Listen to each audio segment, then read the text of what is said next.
చదువుకున్న వాళ్ళు వాళ్ళ పిలుపులన్నీ దుకాణంలో మామూలు కాదా? తెలంగాణ जय तेलंगाना, जय तेलंगाना। हमारे पीछे आप लोग मुट्ठी मुट्ठी उठाइए। अरे रात रा भाई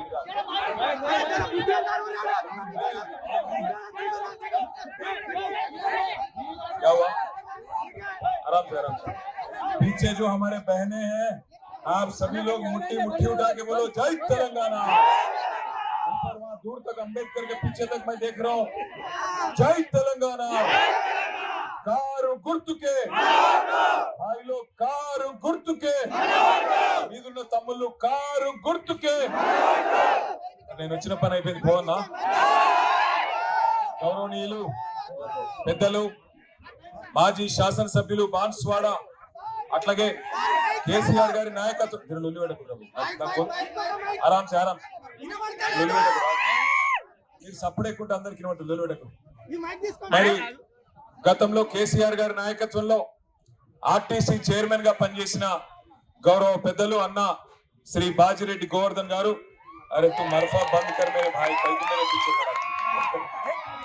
అట్లాగే గౌరవనీయులు మరి ఈ రోజు ఈ కార్యక్రమాన్ని బ్రహ్మాండంగా ఇక్కడ బాన్స్వాడలో ఆర్గనైజ్ చేయడంలో మరి సోదరులు ఇక్కడ మాజీ municipal vice chairman Pocharam Srinivasareddy మన నిడిచిపెట్టి పోయినా నేను మాత్రం గరీబోన్నైనా కేసీఆర్ తోనే ఉంటా అని చెప్పి మరి ముద్దు బిడ్డగా ఉన్న తమ్ముడు జుబేర్ గారు,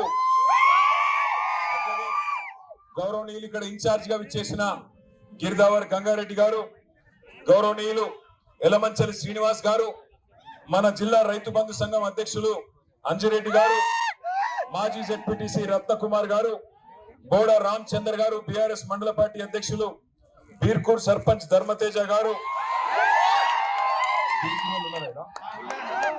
మాధవరెడ్డి గారు చెండూరు సర్పంచ్, అట్లాగే బీఆర్ఎస్ పార్టీ అభ్యర్థులుగా 1 నుంచి 19 వరకు పోటీ చేస్తున్న ఫిరోజ్ గారు, జుబేర్ గారు, ఉబేద్ గారు, గంగారాం గారు, అందే సుప్రియ రాజు గారు, వారితో పాటు ఖలీల్ గారు, అనురాధ సూరి గారు, డి సుకన్య గారు, గాండ్ల కృష్ణ గారు, డి శ్రీనివాస్ గారు, రమేష్ యాదవ్ గారు, మోచి గణేష్ గారు, బోడి సీను గారు, ఖాదర్ గారు, అక్బర్ గారు, శ్రీనివాస్ గారు, పర్వీన్ బేగం గారు, ఫాతిమా, జబీన్ లాయక్ గారు, మక్బూల్ గారు, వీళ్ళంతా కూడా మన అభ్యర్థులు కారు గుర్తు మీద మీ దగ్గరకు వస్తున్నారు. ఇక్కడికి వచ్చిన మా ఆడబిడ్డలు, మా అన్నదమ్ములను నేను ఒకటే మాట అడుగుతున్నా, కేసీఆర్ ఉన్నప్పుడు బాగుండేనా లేక రేవంత్ రెడ్డి వచ్చినాక బాగున్నదా? ఒక్కసారి చెప్పు. పక్కానా? కేసీఆర్ ఉన్నప్పుడే మంచిగుండేనా? हमारी बहनें कुछ नहीं बोल रहे हैं, बोलिए जरा कौन रहे से बताता केसीआर साहब कि अभी जो कांग्रेस का दौरा है अभी अच्छा है? मैं इसलिए पूछ रहा हूँ आप सभी भाइयों से बहनों से, ఎందుకు అడుగుతున్నా అంటే రాంగ నేను గాంధారి లాగిన గాంధారిలో 5 నిమిషాలు ఛాయ్ తాగుదామని ఆగితే అక్కడ ఒక పంతులు కలిసిండు పెద్ద మనిషి. ఆ పంతులు ఆడిపోతున్నావు అన్నాడు. బాన్స్వాడ పోతున్నా అన్న. ఎందుకు పోతున్నావు అన్నాడు. ఎలక్షన్ ఉంది, మనోళ్ళందరూ అంబేద్కర్ లాగా బాగా జమైన్లు, మేము పోయి మాట్లాడేది ఉన్నది అన్న. అరే బాన్స్వాడ వాళ్ళు ఆయన ఆగమైతారు, పోచారం చేయబట్టి జర అన్ని విషయాలు మెల్లగా చెప్పు అన్నాడు. ఏం చెప్పాలి పెద్ద మనిషి అని నేనన్నా. అంటే ఒకటే మాట చెప్పమన్నాడు. ఏం లేదు తమ్మి, 11 తారీఖు నాడు ఎలక్షన్ ఉన్నది కదా, మున్సిపల్ ఎలక్షన్.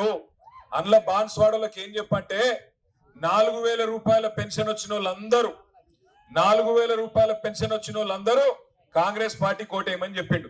కానీ 2000 పెన్షన్ వచ్చిన వాళ్ళందరూ కారు గుర్తు కోటేయమని చెప్పిండు.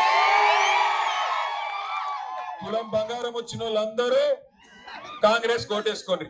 కానీ కళ్యాణ లక్ష్మి, షాదీ ముబారక్ 1,00,000 రూపాయలు వచ్చిన వాళ్ళందరూ కారు గుర్తు కోటేయమని చెప్పిండు. అట్లాగే నెలకు 2,500 మహిళలకు ఇస్తా అన్నారు కదా మహాలక్ష్మి అని. ఆ 2,500 వచ్చిన వాళ్ళందరూ కాంగ్రెస్ కోటేయింది. కానీ బతుకమ్మ చీర తీసుకున్న వాళ్ళందరూ ఏ గుర్తు కోటేయాలి? కోన్సీ నిషానే మరి ఒక పంతులు గారు చెప్పిండు, నాకైతే తెలియదు, పెద్ద మనిషి చెప్పిండు, మీ అందరికి బాన్స్వాడలోకి చెప్పిండు. ఇంకొక మాట కూడా చెప్పిండు పంతులు గారు. ఇప్పుడు మీరు ఎల్లుండి 11 తారీఖు నాడు ఎలక్షన్ లో ఓటేసేందుకు పోయినప్పుడు అక్కడ అన్ని గుర్తులు ఉంటాయి. మీకు చెయ్యి ఇచ్చిన పార్టీ ఉంటది, చెవుల పువ్వు పెట్టిన పార్టీ ఉంటది, మంచిగా కార్లో కూర్చోబెట్టుకొని తీసుకుపోయిన పార్టీ ఉంటది. పంతులు గారు చెప్పిండు, మళ్ళా మీరు నన్ను అనొద్దు.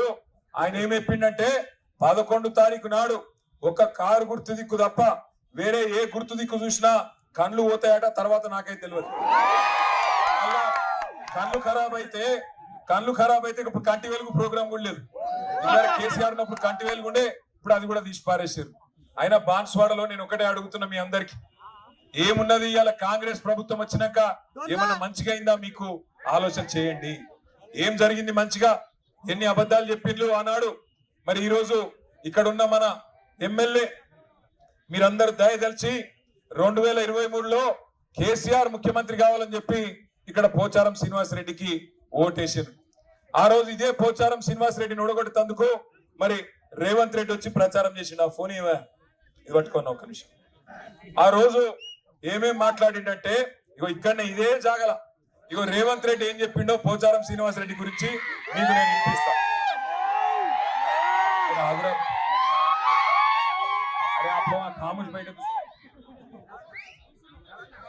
అనుకున్నా ఆయన కొడుకులు తలా ఓ దిక్కు. ఇవాళ వాళ్ళ గురించి చెప్పాలంటే ఒక ఆంబోతులు ఎన్నుకుంటే అది చూసిన దున్నపోతులు 3. ఒక ఆంబోతు 2 దున్నపోతులట. ఊర్లలో మైసమ్మకు దున్నపోతులే నిలిచిపెడతారు.